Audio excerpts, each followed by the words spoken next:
सभी साथियों को हाथ जोड़ के नमस्कार, सत श्री अकाल, सलाम, जय जवान जय किसान। साथियों, 3 महत्वपूर्ण मुद्दे हैं जिन मुद्दों पे आपके साथ आज इस फेसबुक लाइव में चर्चा करेंगे। पहला मुद्दा ये है कि संयुक्त किसान मोर्चा की आगे की रणनीति क्या है, उस रणनीति का कितना महत्व है। दूसरा जो मुद्दा होगा वो है जो हमारा हांसी एसपी ऑफिस के बाहर भाई कुलदीप राणा को न्याय दिलवाने के लिए जो धरना चल रहा है, उस धरने से संबंधित कुछ बातें होंगी। और तीसरा, जो हालिया समय में एक बॉलीवुड एक्ट्रेस जिसको अभी पद्मश्री अवार्ड से भी नवाजा गया, उसने जो बयान दिया है हमारे आज़ादी के आंदोलन के ऊपर, शहीदों की कुर्बानी के ऊपर, उसके विषय में थोड़ी सी हम चर्चा करेंगे। और ध्यान रखना चाहिए कि कुछ दिन पहले उसी एक्ट्रेस ने किसान आंदोलन और किसानों के ऊपर भी बहुत ज़्यादा भद्दी टिप्पणियां करी थी। उस चीज़ का मतलब पूरे देश को समझना अब चाहिए। साथियों, सबसे पहला मुद्दा है आंदोलन की आगे की रणनीति। आप सबको मालूम होगा कि अभी 2 दिन पहले मोर्चा ने एक मीटिंग में यह फैसला लिया कि 29 तारीख को जब पार्लियामेंट सेशन शुरू होगा, उस दिन 500 किसानों का जत्था, 500 किसान गाजीपुर बॉर्डर से, 500 किसान टिकरी बॉर्डर से पार्लियामेंट की तरफ जाएंगे, अपने ट्रैक्टर ट्रॉलियों में जाएंगे। यानी दिल्ली के 1000 किसान, 500 किसानों का जत्था टिकरी बॉर्डर से, 500 किसानों का जत्था गाजीपुर बॉर्डर से। और ये हम आपको स्पष्ट कर दें, ये 500 किसान जाएंगे तो ये शाम को वापस लौट के नहीं आने वाले हैं। चाहे तो हम पार्लियामेंट में जाके वहां बाहर जाके वहां धरना लगाएंगे, अन्यथा यदि पुलिस कहीं पे रोकेगी तो वहीं रुक जाएंगे, वहां से वापस नहीं आएंगे रात को। चाहे तो पार्लियामेंट पे जाएंगे या फिर अगर पुलिस चाहेगी तो गिरफ्तारी देंगे, गिरफ्तार होंगे, लेकिन वापस शाम को लौट के नहीं आएंगे। अगले दिन नए 500 किसानों का जत्था जाएगा, टिकरी बॉर्डर से, गाजीपुर बॉर्डर से ट्रैक्टर ट्रॉलियों में जाएगा। उससे तीसरे दिन फिर नए 500 किसानों का जत्था दोनों बॉर्डरों से जाएगा। जितने दिन संसद चलेगी, रोजाना कुल मिला के 1000 किसानों का जत्था 500 टिकरी बॉर्डर से और 500 गाजीपुर बॉर्डर से अपने ट्रैक्टर ट्रॉलियों में जाएंगे। यानी यदि पार्लियामेंट का सत्र 15 दिन चलता है तो वहां पे 15,000 आदमी इकट्ठे हो जाएंगे। 20 दिन चलता है, 20,000 आदमी इकट्ठे हो जाएंगे। साथियों, मेरी आप सब किसान भाइयों से एक हाथ जोड़ के विशेष विनती है, जो पूरा उन किसानों का पूरा सारे उनका पहचान करना, सारी चीजें करना, ताकि कोई गलत आदमी ना घुसपैठ कर पाए हमारे अंदर, ये पूरी प्रक्रिया अभी संयुक्त किसान मोर्चा बनाएगा। लेकिन उसके साथ साथ उस प्रक्रिया के अलावा आप तमाम साथियों से भी मेरी हाथ जोड़ के ये विशेष विनती है कि हम सब की जिम्मेदारी है कि हमारा कार्यक्रम पूर्ण तरीके से शांतिपूर्ण अनुशासन में होना चाहिए। कोई भी बाहरी आदमी, कोई भी गलत तरह का एलिमेंट हमारे अंदर इन्फिल्ट्रेट, हमारे अंदर घुसपैठ ना कर पाए। ये किसी एक व्यक्ति की नहीं, ये हम सब की सामूहिक जिम्मेदारी है। सामूहिक जिम्मेदारी हम सबको निभानी चाहिए। तो तमाम भाइयों से विनती है कि इस कार्यक्रम को पूरा जोर लगाएं, पूरा दम लगाएं।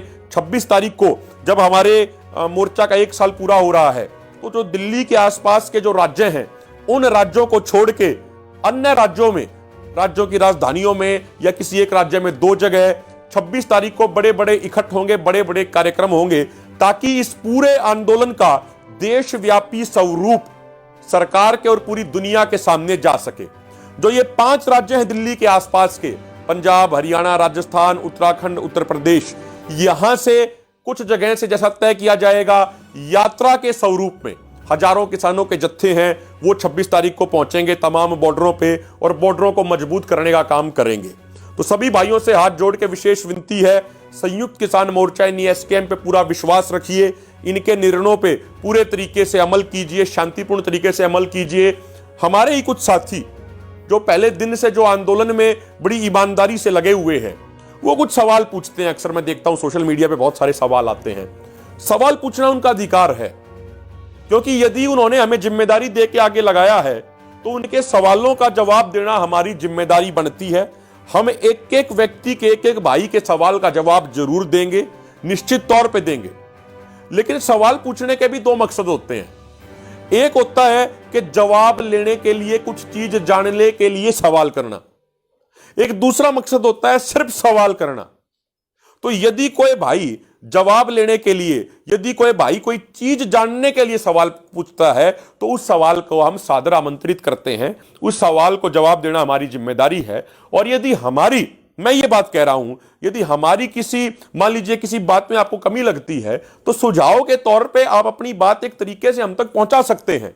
आप जो बात कहेंगे, आप जो नौजवान साथी जो बात हम तक पहुंचाएंगे एक सुझाव के तौर पे, देखिए सिर्फ सवाल पूछना, एक कमी निकाल देना वो एक विषय है, लेकिन कमी बता के कंस्ट्रक्टिव वे में सुझाव देना, आलोचना के साथ साथ रचनात्मक तौर पे सुझाव देना कि ये नहीं इस तरीके से हो जाए तो ज्यादा बेहतर हो सकता है, ये एक अच्छे तरीके से व्यवहारिक तरीके से आप सुझाव देंगे तो निश्चित तौर पे उन सुझावों पे हम भी विचार करेंगे, और विचार करने के बाद जो सुझाव हमें अच्छा लगेगा, एसकेएम के अन्य नेताओं तक भी वो सुझाव आपका पहुंचाया जाएगा। निश्चित तौर पे आपका वो सुझाव पहुंचाएंगे, और ये हम आपको विश्वास दिलाते हैं कि कोई अच्छा सुझाव यदि होता है तो निश्चित तौर पे एसकेएम के तमाम नेता खुले मन और बड़े दिल से उस पर चर्चा करते हैं, उस पर चिंतन करते हैं। लेकिन आप एक बात यह भी समझिए कि एसकेएम के लीडरशिप के ऊपर ही यह जिम्मेदारी है कि जो हजारों लाखों लोग आज इस आंदोलन से जुड़े हुए हैं, आंदोलन जीत के वो सुरक्षित अपने घर में जाएं, आंदोलन अपनी झोली में डाल के सुरक्षित तरीके से अपने घरों में जाए, ये भी एसकेएम की लीडरशिप हम सब की जिम्मेदारी है। ये हमारी जिम्मेदारी बनती है। किसी का भाई आंदोलन में बैठा है, किसी की बहन आंदोलन में बैठी है, किसी का बेटा, किसी की बेटी, किसी के मां बाप, तो किसी के चाचा ताऊ आंदोलन में बैठे हैं, और जो उनके परिवार के सदस्य पीछे घरों में बैठे हैं, उनको यह इंतजार है कि कब एसकेएम के नेतृत्व में यह आंदोलन जीता जाएगा, और आंदोलन जीत के कब उनके वीर, कब उनके लाडले, कब उनकी लाडलियां, कब उनके भाई बहन, कब उनके माता पिता आंदोलन जीत के वापस अपने घरों को आएंगे। यानी जो लोग आज मोर्चे पे बैठे हैं, इनके रिश्तेदार, इनका परिवार पीछे इंतजार भी कर रहा है इनका। कुछ साथी अक्सर पूछते हैं कि 1 साल हो गया, 1 साल होने वाला है, आंदोलन की उपलब्धि क्या है, क्या मिला आंदोलन में, ये कुछ लोग सवाल पूछते हैं। मैं 2-3 छोटी छोटी बातें बताता हूं आपको। जब आपका यह आंदोलन शुरू हुआ, उस समय हमारे देश में ऐसी कोई संस्था नहीं बची थी, ऐसा कोई सामाजिक संगठन नहीं बचा था जो मोदी सरकार की गलत नीतियों के सामने खड़ा होकर उनकी आंखों में आंखें डाल के उनकी आलोचना कर सके। लेकिन आज आपके इस 12 महीने के संघर्ष ने हर उस वर्ग को एक हिम्मत दी है, हर उस वर्ग को एक ताकत दी है जिस वर्ग को कुचलने का प्रयास इस सरकार द्वारा किया गया था। आज वो वर्ग भी, आज समाज के वो हिस्से भी, दबे कुचले लोग भी अपनी आवाज डंके की चोट पे उठा रहे हैं, वो अपना सीना चौड़ा करके सवाल पूछ रहे हैं। ये आपके इस आंदोलन की उपलब्धि है। जब आंदोलन शुरू हुआ, प्राइम मिनिस्टर की लोकप्रियता 66%, 66%, और आज 22% थी कुछ महीने पहले, अब वो और भी नीचे जा चुकी होगी। ये आपके आंदोलन की ताकत है, ये आपके आंदोलन की उपलब्धि है। इस उपलब्धि को आप कम मत मानिए, इस उपलब्धि को आप छोटा मत मानिए। यदि बात करें हरियाणा की, तो हमारी मातृशक्ति जो पहले सिर्फ घरों तक सीमित थी, जो घरों के काम तक ही सीमित थी, आज हरियाणा के कुछ जिलों में तो महिलाओं की भागीदारी पुरुषों से ज्यादा है। ये जो महिलाएं हमारी बोलना सीखी हैं, ये इस आंदोलन की उपलब्धि है। और जो हमारी महिलाएं नेतृत्व करना सीखी हैं, ये इस आंदोलन की उपलब्धि है। पहले हम अपने समाज के 50% हिस्से को आंदोलन से पहले ही पीछे छोड़ देते थे, महिला शक्ति को, लेकिन अब की बार वो 50% हिस्सा, वो महिला शक्ति आंदोलन में हमारे से कंधा मिला के हमारे साथ नहीं, हमसे आगे चल रही है एक कदम। ये इस आंदोलन की अचीवमेंट है। इस आंदोलन से पहले क्या होता था, कोई भी राजनीतिक व्यक्ति अपना प्रोग्राम करता था तो एक आम आदमी ये सोचता था कि किसी तरीके से उस राजनेता के साथ फोटो खिंच जाए। तो कई लोग क्या करते थे, स्टेज के पास जाते थे, किसी को दूसरे को फोन देके, और किसी पॉलिटिकल व्यक्ति से पूछते थे कि चाय लोगे, पानी लोगे, दूध लोगे। इतने में वो आदमी फोटो खींचता था, और वो भाई शाम को फोटो डालता था कि फलाने फलाने आदमी से, फलाने फलाने पॉलिटिशियन या मंत्री से चर्चा करते हुए। आंदोलन शुरू होने से पहले यह स्थिति थी। और आज क्या स्थिति है, अगर बात हम सिर्फ हरियाणा की करें, पंजाब की करें, पश्चिमी उत्तर प्रदेश की करें, तमाम राजनेताओं ने कोशिश की कि किसान आंदोलन के मंचों पर उनको 2 मिनट के लिए माइक और मंच मिल जाए, लेकिन किसान आंदोलन वालों ने साफ मना कर दिया। वो राजनेता, वो पूरा मुख्यमंत्री हाथ जोड़ के भी उन्होंने विनती करी कि 2 मिनट के लिए माइक मंच मिल जाए, लेकिन किसान समाज ने साफ मना कर दिया कि यह गैर राजनीतिक मंच है, यह गैर राजनीतिक माइक है, राजनीतिक लोगों को पास नहीं आने देंगे। यह इस आंदोलन की उपलब्धि है। पूरे सिनारियो को 180 डिग्री बदल दिया। यह आप लोगों की अचीवमेंट है, यह आप लोगों की ताकत है। आज किसी प्रोग्राम में चला जाइए, आप सामाजिक प्रोग्राम में, किसी ब्याह शादी में चले जाइए, कोई भी एक किसान प्रतिनिधि जिसने इस आंदोलन में मेहनत करी है, जब वो वहां पे जाता है ना, तो समाज सारा साथ खड़ा होता है। और कोई पॉलिटिशियन जाता है तो आज के दिन राजनेताओं को कोई पूछता नहीं है वहां पे। ये जो पूरा सिनारियो चेंज कराया, ये इस आंदोलन की उपलब्धि है। तो आप इस आंदोलन की उपलब्धियों को कम बिल्कुल भी मत आंकिए, कम बिल्कुल भी मत मानिए। दूसरी बात साथियों, अभी हांसी में धरना चल रहा है एसपी ऑफिस के बाहर। वहां पे प्रशासन से बातचीत भी हुई थी, लेकिन कोई बात नहीं बनी। हमारा सिर्फ इतना कहना है कि भाई जो कंप्लेंट हमने दी है, उस कंप्लेंट के आधार पर आप एफआईआर दर्ज कीजिए बीजेपी के लोगों के खिलाफ, और उसके बाद इन्वेस्टिगेशन कीजिए। प्रशासन कह रहा है कि पहले इन्वेस्टिगेशन होगी फिर एफआईआर होगी। अरे भाई, ये कौन सा कानून आ गया देश में? ये कौन सा संविधान आ गया देश में कि पहले आप इन्वेस्टिगेशन करोगे फिर एफआईआर करोगे? मान लो किसी दो गुटों में कोई कहासुनी हो जाती है, एक गुट कोई कंप्लेंट लेके जाता है, तो उस कंप्लेंट के आधार पर आप एफआईआर दर्ज करते हैं या नहीं करते? और एफआईआर दर्ज करने के बाद इन्वेस्टिगेशन होती है। तो अब हमारी एफआईआर दर्ज कीजिए, इन्वेस्टिगेशन कीजिए, उसके बाद सबको सच पता लग जाएगा इन्वेस्टिगेशन में।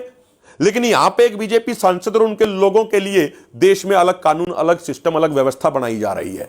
यानी क्या ये राजनीतिक लोग, सवाल उठता है कि क्या ये राजनीतिक लोग कानून संविधान से ऊपर हो गए? ये चीज समझनी चाहिए। और साथियों, कुछ वहां पे जो हमारा भाई कुलदीप राणा, अभी परसों रात को हम हॉस्पिटल में भाई से वहां पे, उनको तो होश नहीं है, तो उनके परिवार के साथी थे, तो हम वहां पे मिलके आए थे। हमारे साथ में किसान नेता जगजीत सिंह डल्लेवाल जी भी थे, और भी कई साथी थे। लोकल पूरी कमेटी थी वहां की, हर्षदीप भाई थे जो आंदोलन में बहुत सक्रिय हैं, जगबीर थे, और भी तमाम साथी थे। तो वहां पे उनका देखा, डॉक्टरों से बात करी, तो बताया कि उनकी हालत अब पहले के मुकाबले बेहतर है, सुधार है 20-25% का। अब कुछ साथी ये सवाल पूछते हैं, अक्सर सोशल मीडिया पे चलता है कि भाई एसकेएम कुलदीप राणा भाई का इलाज कोई अच्छे हॉस्पिटल में, मेदांता में या कहीं और एम्स में क्यों नहीं करवाता? ये सवाल पूछते हैं लोग, सोशल मीडिया पे ये बात चलती है। मैं उन तमाम साथियों को ये बताना चाहता हूं साथियों, जो जिंदल हॉस्पिटल है, ये इस क्षेत्र का एक बहुत एडवांस हॉस्पिटल है। हमने डॉक्टरों से, तमाम डॉक्टरों से बात भी करी वहां के लोगों ने कि भाई यदि आप कहेंगे कि एम्स में या मेदांता में इनको बेटर ट्रीटमेंट मिल सकती है तो हम वहां ले जाने के लिए तैयार हैं। लेकिन वहां के डॉक्टरों ने बताया कि जो उनकी 3-4 दिन पहले कंडीशन थी, वो ये कंडीशन नहीं थी कि उनको एम्बुलेंस में लेके सैकड़ों किलोमीटर दूर तक जाया जाए। उनकी ये स्थिति नहीं थी। और आगे वहां पे वो उतनी अच्छी ट्रीटमेंट और पूरा वेंटिलेटर मिलेगा या नहीं मिलेगा, ये भी कोई पक्की बात नहीं थी। जो वहां के डॉक्टर हैं, तमाम लोगों से सुझाव लिए, तमाम लोगों से चर्चा करी, उनके परिवार के सब लोगों से बात करी वहां की कमेटी ने, और उसके बाद ये तय किया सबने, सब एक्सपर्ट की सलाह लेने के बाद, कि यहां जिंदल हॉस्पिटल में इनको बेस्ट इलाज मिल रहा है। और आगे यदि हमारा भाई एक बार थोड़ा ठीक हो जाए, चलने फिरने लग जाए, उसके बाद कोई रिकवरी के लिए यदि कोई डॉक्टर सलाह देगा, सुझाव देगा कि इनको उस हॉस्पिटल में ले जाइए, तो वहां भी उनको लेके जाएंगे। तो जो साथी अभी ग्राउंड पे है, जो वहां की कमेटी है, वो सारी चीजें कर रही है। आप उस कमेटी पे विश्वास रखिए। यदि आपका कोई सवाल है तो वहां की कमेटी के लोगों से पूछिए। यदि आप उनकी कमेटी के लोगों से फोन करके सवाल पूछेंगे तो आपको जवाब मिलेगा। यदि आप सिर्फ फेसबुक पे डाल देंगे तो उसे सिर्फ सवाल खड़ा होगा, जवाब नहीं मिलेगा। यह भी हमें समझना चाहिए। इस बात को हमें, जब हम समझेंगे तभी बात बनेगी। दूसरी बात, कुछ साथियों ने कहा कि भाई हमने देखा सोशल मीडिया पे कि कुछ पेटीएम नंबर दिए गए हैं, उन पे विश्वास ना करें, ऐसी बातें कुछ लोगों ने लिखी। मैं आपको बता दूं, जब हांसी में एसपी ऑफिस का घेराव हुआ था तो उस दिन एक नंबर दिया गया था। पूरी जो वहां कमेटी बैठी थी, तमाम हजारों की संख्या में किसान बैठे थे। एक साथी जो 11-12 महीने से आंदोलन में है, जो कुलदीप का बहुत अच्छा दोस्त है, उसका एक पेटीएम नंबर दिया गया था। यदि कोई और भी पेटीएम नंबर सर्कुलेट हो रहे हैं तो वो बिल्कुल गलत है। एक पेटीएम नंबर जारी किया गया था। वो नंबर जारी करने से पहले तमाम लोगों ने, वहां की कमेटी ने उसका अकाउंट चेक किया था, इसमें कितने पैसे हैं, और फिर यह भी तय किया था कि अब इसमें आगे जो भी पैसा आएगा वो सारे का सारा कुलदीप के इलाज के लिए खर्च होगा, वो सारे का सारा उसके परिवार को जाएगा। तो उसको स्पष्ट किया था उस साथी को कि भाई तुम्हारा कोई निजी पैसा इस अकाउंट में नहीं आना चाहिए, कभी तुम बाद में कहो। तो उसने कहा कि इसमें कोई पैसा नहीं आएगा। और वहां के जो जिम्मेदार साथी हैं, जो मैयर टोल की जिम्मेदार कमेटी है, वो एक एक पैसे का उसके पास हिसाब है पूरा। वो बहुत जिम्मेदार आदमी है। जो वहां के उस टोल कमेटी के इंचार्ज हैं वो रिटायर्ड फौजी हैं। वो जो मांगेराम मलिक जी हुए जिन्होंने भारतीय किसान यूनियन को शुरू करने में सबसे बड़ी भूमिका निभाई थी 1970 के दशक में, वो उनके बेटे हैं। बड़ी जिम्मेदारी से, बड़ी ईमानदारी से वो टोल चला रहे हैं। वो सारी चीजें एक एक चीजें नोट करते हैं। तो बहुत जिम्मेदार और बहुत विश्वसनीय लोगों के हाथ में पूरा मामला है। आप घबराइए मत किसी भी चीज को लेके, आप किसी भी चीज को लेके चिंतित मत होइए। सवाल होते हैं, फोन उठाइए, सवाल पूछिए।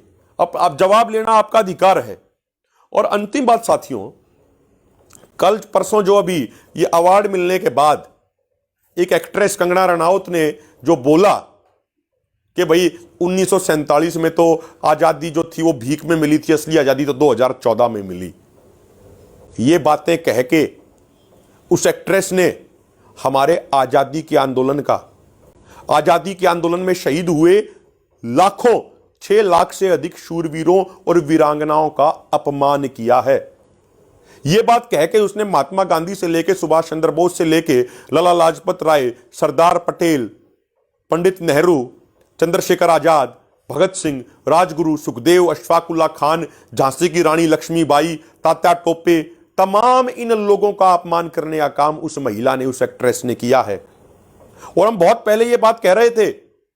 आज से कुछ समय पहले जब आंदोलन शुरू हुआ था, लगभग 1 साल पहले, तो इसी एक्ट्रेस ने, इन्हीं तरह के कुछ लोगों ने भाजपा की चाटुकारिता, उनके तलवे चाटने के चक्कर में इस देश के अन्नदाता को आतंकवादी, खालिस्तानी, माओवादी बताया था।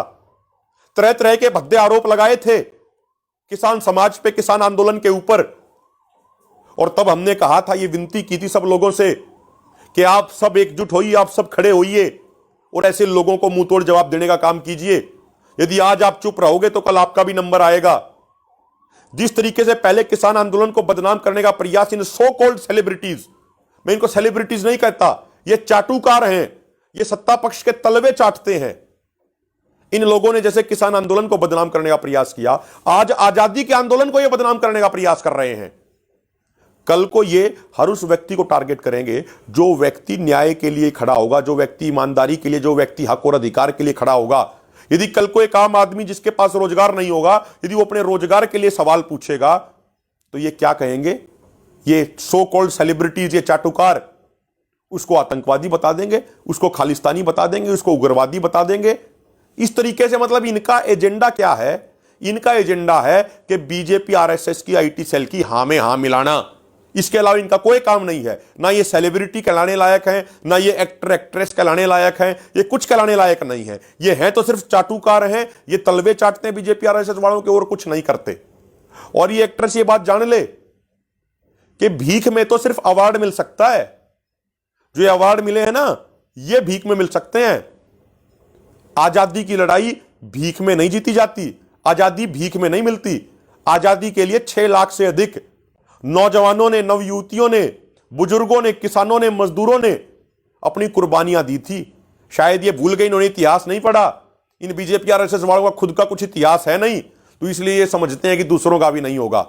इनको मालूम होना चाहिए कि किसान मजदूरों को, हजारों लाखों की संख्या में किसान मजदूरों को अंग्रेजों ने गांव के बाहर पेड़ों पे फांसी पे लटका दिया था। 1-1 महीने तक उनकी लाश नहीं उतरने दी थी। लोगों में भय पैदा करने के लिए, उन्हें खौफ पैदा करने के लिए अंग्रेजों ने इतने क्रूर नरसंहार किए थे। जलियांवाला बाग कांड यह अंग्रेजों ने किया था ताकि भारत को आजादी ना मिल सके। और उसको ये कहते हैं कि वो आजादी नहीं थी, वो तो भीख में कुछ चीज मिली थी। ये कहते हैं कि 2014 में देश को असली आजादी मिली। क्या मिला? 2014 के बाद किसानों की आत्महत्या बढ़ गई। 2014 के बाद देश में बेरोजगारी रिकॉर्ड स्तर पे बढ़ गई। 2014 के बाद देश की आर्थिक व्यवस्था ठप हो गई। 2014 के बाद देश में हिंदू मुसलमान के नाम पे, जातिवाद के नाम पे लोगों को बांट दिया गया। तो क्या यह है? शहीदों ने जो कुर्बानी दी थी वो ऐसा मुल्क बनाने के लिए दी थी जहां पे किसान को उसका अधिकार हो, जहां नौजवान को उसका अधिकार हो, जो सब लोग मिलजुल के रहें, समाज को और भारत को मजबूत बनाने की तरफ काम करें। तो मेरा सब साथियों से हाथ जोड़े के अंत में यही निवेदन है कि आवाज उठाइए। आज आपको परमात्मा ने बुद्धि दी है, सोचने की क्षमता दी है, तर्क वितर्क करने की क्षमता दी है। आप सवाल उठाना शुरू कीजिए। इस तरह के लोग जो बेवजह की टिप्पणियां करते हैं उनको जवाब देना शुरू कीजिए, नहीं तो कल हर उस व्यक्ति को कुचलने का प्रयास किया जाएगा, हर उस व्यक्ति की आवाज को दबाने का प्रयास किया जाएगा जो आवाज हक के लिए उठेगी। इसलिए आप सबसे हाथ जोड़ के मेरा यही निवेदन है, एसकेएम पे विश्वास रखिए भाइयों। कुछ साथी हमारे ही साथी हैं, वे आंदोलन में वो भी जुड़े हुए हैं, मानते हैं, बिल्कुल मानते हैं, जोश ज्यादा है उनमें, तो कई बार ज्यादा जोश में उतावले होकर कह देते हैं कि जल्द से जल्द कुछ कर दीजिए, सब कुछ होगा। वो अपने हरियाणा में कहावत है ना कि ज्यादा गर्म खाने का प्रयास करेंगे ना तो जीभ भी जल जाएगी, टेस्ट भी नहीं आओगा, खाने का मजा भी नहीं रहेगा। इसीलिए बढ़िया बात, सुथरी बात यह है कि आपका कोई सुझाव है, आप सुझाव हम तक पहुंचाइए, आपके सुझाव पर विचार करेंगे, जो सुझाव बढ़िया होगा उसको एसकेएम की मीटिंग में रखेंगे भी और सब लोग खुले मन बड़े दिल से विचार भी करेंगे। लेकिन मेरे साथियों, ये विनती है, ये आपका अपना मोर्चा है, ये कोई हमारा कोई 40 लोगों का या 400 लोगों का मोर्चा नहीं है, या कोई 9 लोगों का मोर्चा नहीं है, ये भारत के 80 करोड़ किसानों का मोर्चा है। आपकी ताकत से, आपके सहयोग से ये मोर्चा चल रहा है, तो आपकी भावना के अनुसार ही चीजें करी जाएंगी। लेकिन लीडरशिप की जिम्मेदारी भी है कि मोर्चा भी जीतें और अपने लोगों को सुरक्षित भी रखें। बहुत बहुत धन्यवाद।